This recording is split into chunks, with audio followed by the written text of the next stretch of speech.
Nous allons maintenant apprendre à faire l'opération qui consiste à remplacer les bobines pleines par des tubes vides.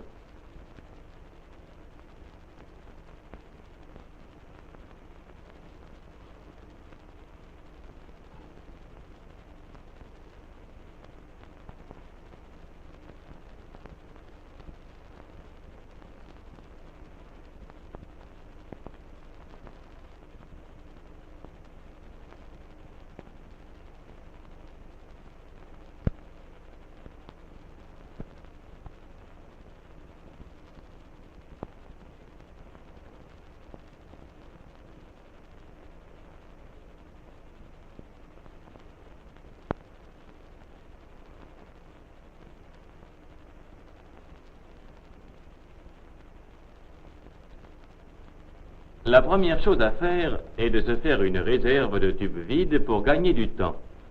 Pendant que le métier tourne, mais quand les bobines sont déjà bien remplies, il faut disposer des tubes vides à la base de chaque broche à ailettes. Au moment de l'opération, le changement n'en sera que plus rapide et on ne sera pas obligé de courir à gauche et à droite pour chercher les tubes qui pourraient manquer.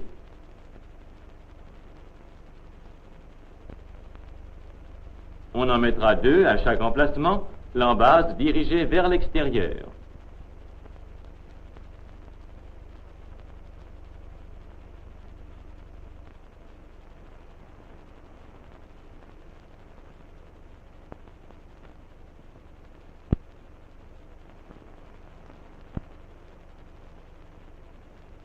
Quand les bobines sont pleines, arrêtez la machine. Après avoir relevé le cône pour débrayer le système de renvidage, à l'aide du levier d'embrayage par des mouvements saccadés, vous donnez une légère réserve à la mèche au-dessus de l'ailette. Cette réserve vous permettra par la suite d'assurer l'amorçage au moment de la remise en route du métier.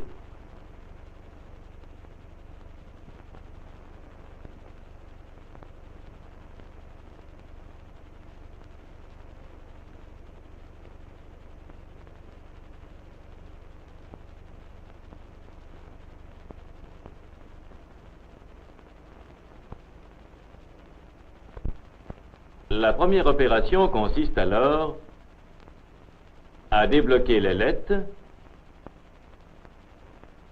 à évacuer la bobine,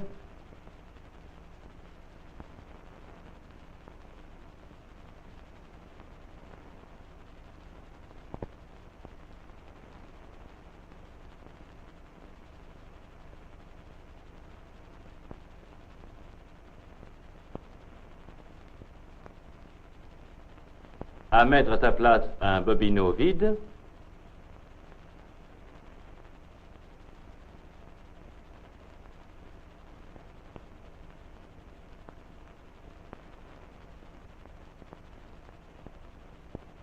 et enfin à remettre en place l'ailette.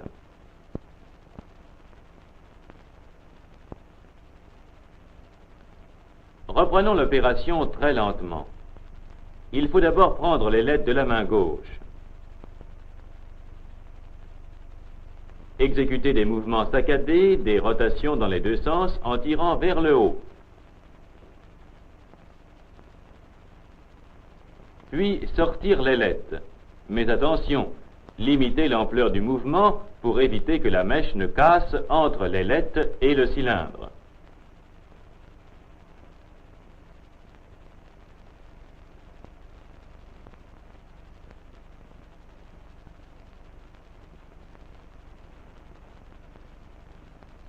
Par contre, la mèche s'est cassée toute seule à peu près à l'endroit du doigt presseur.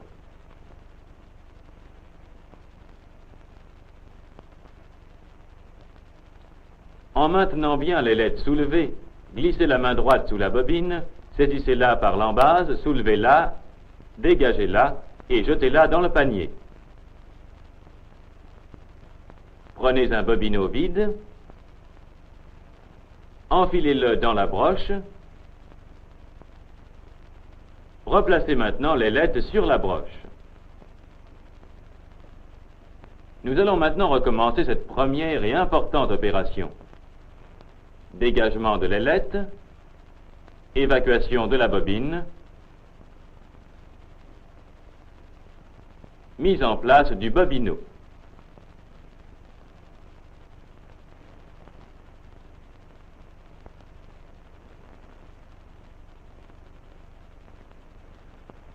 Vous constatez que l'ouvrière fait l'opération en 2 fois. D'abord évacuation de la bobine, puis mise en place du bobino. Comme il est très important de gagner du temps, elle va nous montrer maintenant qu'on peut faire les 2 opérations en une seule fois. Entre l'index et le médius de la main droite, elle saisit le bobino vide. Puis le pouce et l'index saisissent la base de la bobine, la sortent de la broche et, avant de la jeter dans le panier, mettent le tube en place.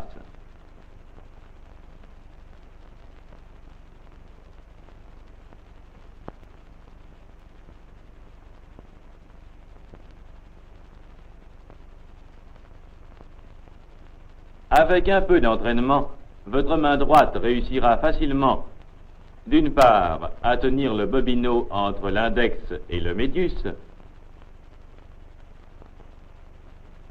d'autre part, à tenir la bobine entre le pouce et l'index.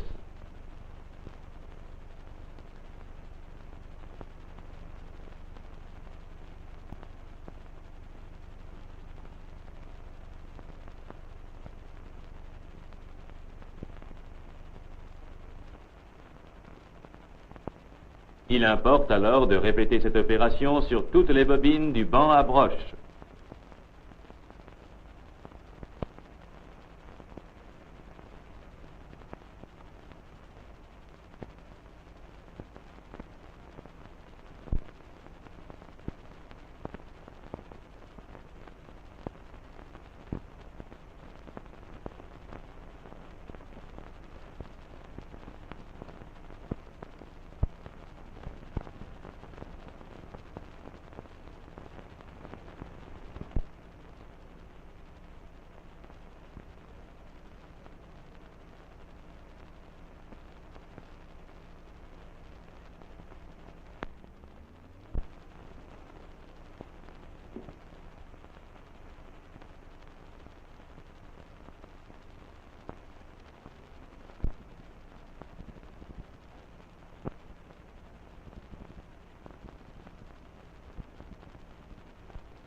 Une fois que toutes les broches sont garnies avec des bobineaux vides, il reste à fixer chacune des mèches sur chacun des bobineaux, sans quoi les mèches ne se renvideraient pas. Mais regardez, certaines des mèches sortent directement de la branche de l'ailette, alors que d'autres sont encore enroulées autour du doigt presseur.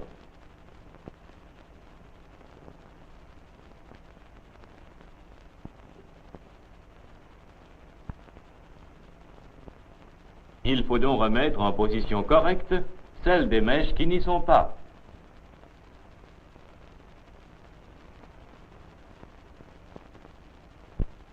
Nous avons vu qu'on s'était constitué une réserve au début de l'opération.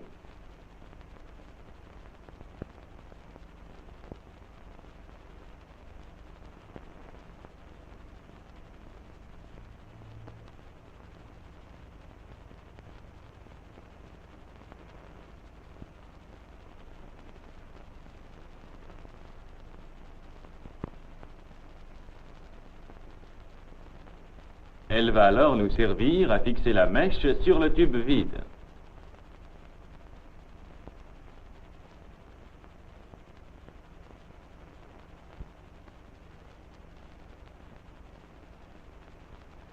La main droite saisit la mèche que la main gauche plaque sur le bobino, puis l'index de la main droite plaque à son tour cette mèche, de manière que le bout soit fixé sous les premières spires.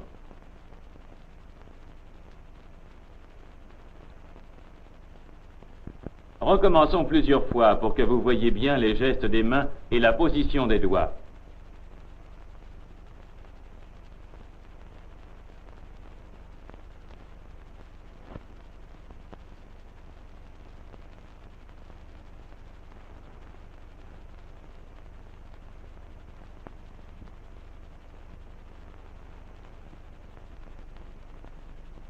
Effectuez ensuite cette opération sur tous les bobinaux.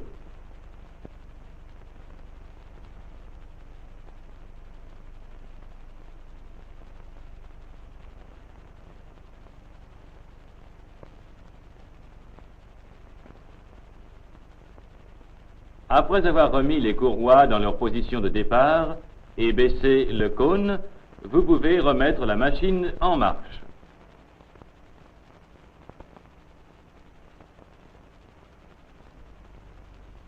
Et maintenant, nous terminerons cette leçon en vous donnant une vue d'ensemble de toute l'opération. Regardez bien tous les gestes.